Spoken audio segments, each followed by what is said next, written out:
अजय शुक्ला जी, क्या लग रहा है 2024 के राजनीतिक परिदृश्य में इन 5 राज्यों के नतीजों के बाद देश में क्या तस्वीर बनेगी?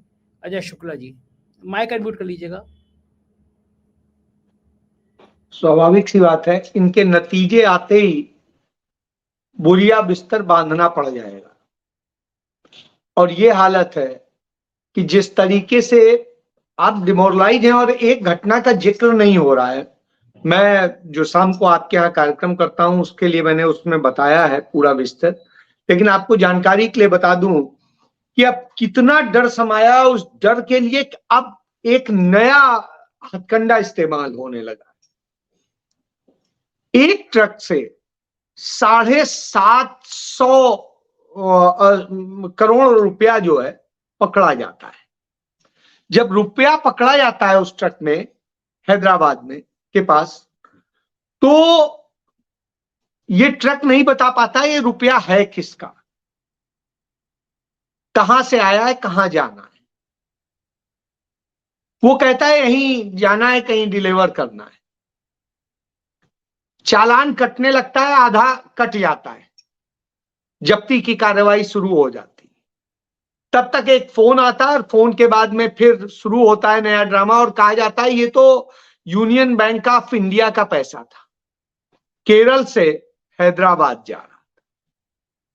साहब इतना पैसा इतना इस तरह से जा रहा है, आप बताइए ना कितनी सिक्योरिटी और किसके साथ में पैसा बैंक का जाता है, क्या एक सिस्टम होता है, चीजें होती है। इस तरह संदिग्ध परिस्थितियों में पैसा जा रहा हो, किसका हो सकता है? तो मशीनरीज का कैसे इस्तेमाल होता है यह देखा जा सकता है।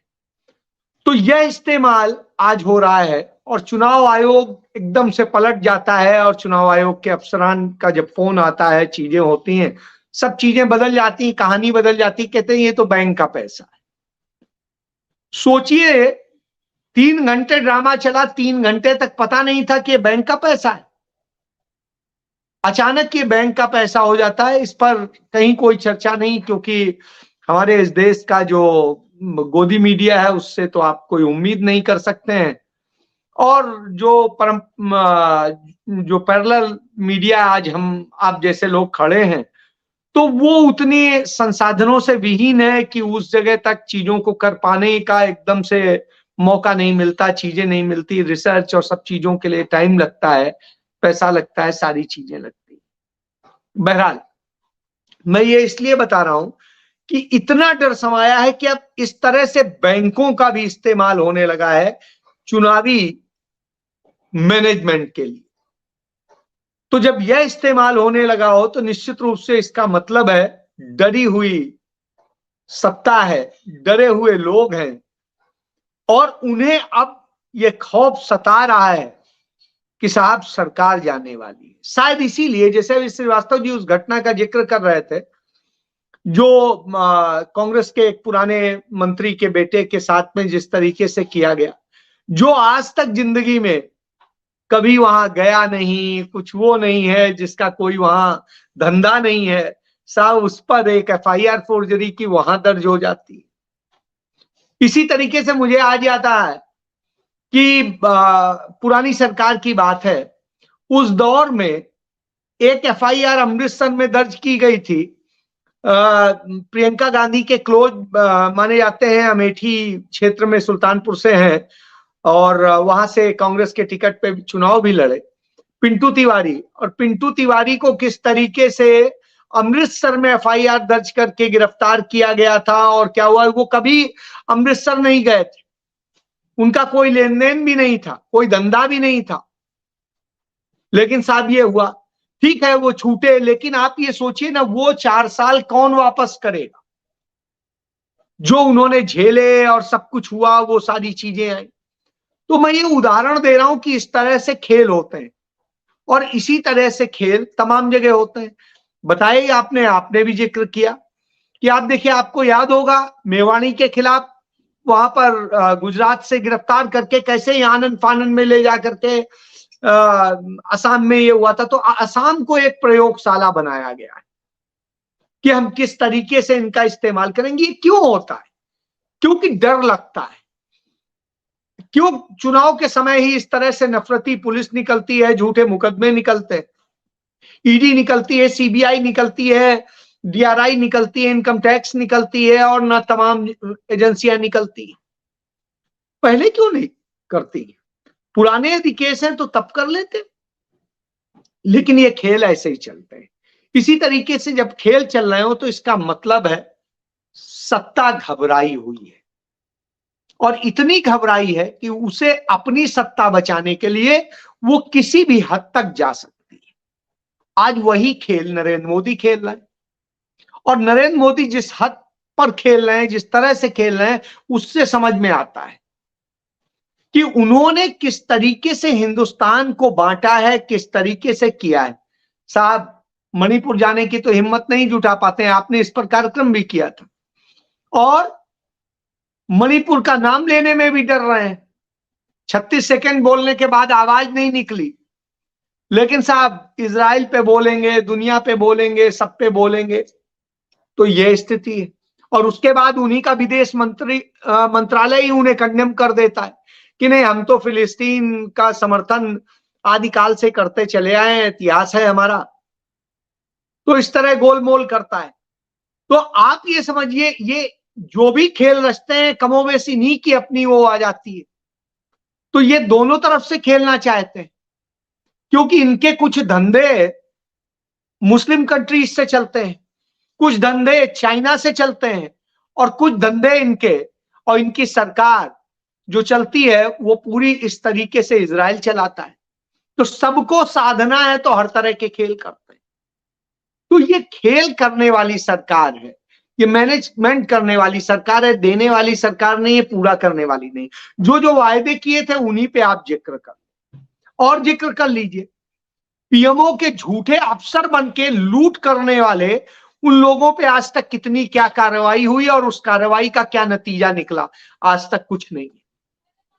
और जो वायदे करते हैं वो वायदे 100% झूठे होते हैं, यह इस देश ने देख लिया है। और साहब, जो 81 करोड़ लोगों को 5 किलो राशन देने की बात करते हैं, इस देश का 60% जो उसमें लाभार्थी बताया जाता है, वो आपको बता देगा कि उसे तो कभी मिला ही नहीं, लेकिन मैसेज जरूर आ जाता है। तो इस तरह के खेल भी चल रहे हैं, तमाम किसानों के नाम के खेल चल रहे हैं। तो ये जो खेल हैं इनके, ये बता रहे हैं कि इन्होंने जो लूट करी है, सब कुछ किया है, जिस तरीके से देश को बेचा है, जिस तरीके से देश की धन संपदा और प्रकृति संपदा को बेचा है, आदिवासियों के हक छीने हैं, दलितों के हक छीने हैं, पिछड़ों के हक छीने हैं, और उन्हीं के नहीं, हर किसी के हक छीने, सवर्णों के भी हक छीने। तो कोई ये नहीं कह सकता कि किसी के हक छोड़े। इन्होंने सिर्फ अपने फायदे के लिए, अपने लिए काम किया, यही वजह है। आप बार बार कहते हैं कि हमने क्या किया, बैंक खाते खोले, हमने ये किया। साहब, इसमें कौन बड़ी उपलब्धि है? बैंक खाते खोलवा के कोई उपलब्धि आपने दे दी? पहले भी ये योजना थी, कोई भी जाता और उस योजना के तहत पैसे खोल सकता था, बैंक में अकाउंट खोल सकता था। लेकिन आपने नाम बदला और उसका एक प्रचार किया, एक ड्रामा आया। आपने कहा डायरेक्ट सब्सिडी जाएगी। स्थिति क्या हुई? सिलेंडर की सब्सिडी ही खत्म हो गई। अब आपको जो मिल रहा है, जैसे मिल रहा है, जिस हालत में है, आप खुद देखते होंगे।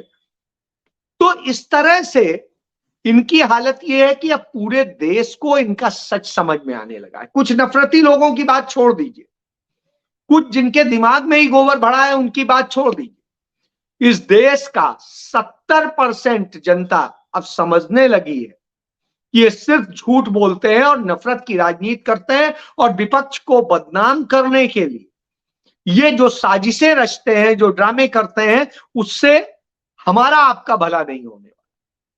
यदि भविष्य बचाना है तो इन्हें बाहर फेंकना होगा। ये जनता की आवाज है। आप अभी खुद पूरे स्टेट का चक्कर लगा के आ रहे हैं, आपने खुद सुना होगा, और जब आपका प्रोग्राम आएगा जनता भी देखेगी, कमोबेश यही आवाज आ रही है। और मैं तो ये देखता हूं, आपके यहाँ जो प्रोग्राम करता हूं उसमें कई बार लोग मुझे लानत मलानत इस बात के लिए देते हैं कि आप बाकी तो ठीक बोल रहे हैं, ये मोदी की फोटो मत लगाइए, इसकी फोटो हम देखना नहीं चाहते। ये मैं नहीं कह रहा हूं, ये हमारे दर्शक लिख रहे हैं।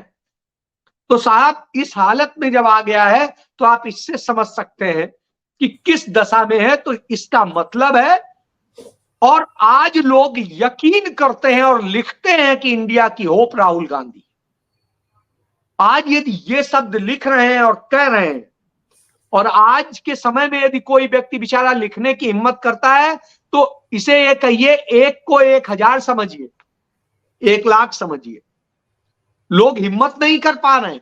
बहुत से लोग मिलते हैं संजय जी, बड़े निजी तौर पे बहुत सारी जानकारियां देते हैं। और आज एक जानकारी और आपको साझा कर दूं कि अभी तक हम सबको पता था कि तमाम कारपोरेट और सबके जो कर्ज बेवाफ किए वो करीब 15 लाख करोड़ के, लेकिन आरटीआई से निकल के आया है कि वो 25 लाख करोड़ के। तो उसको वो सारी चीजें अब आ रही हैं। अब जब ये चीजें आ रही हैं तो आप लोग बताते हैं, बहुत सारे सच बताते हैं, लेकिन कहते हैं भाई साहब हमारा वो ना आए, क्योंकि ये हम तो चुनाव में बताएंगे ही नहीं। लेकिन हालात जो है वो ये है।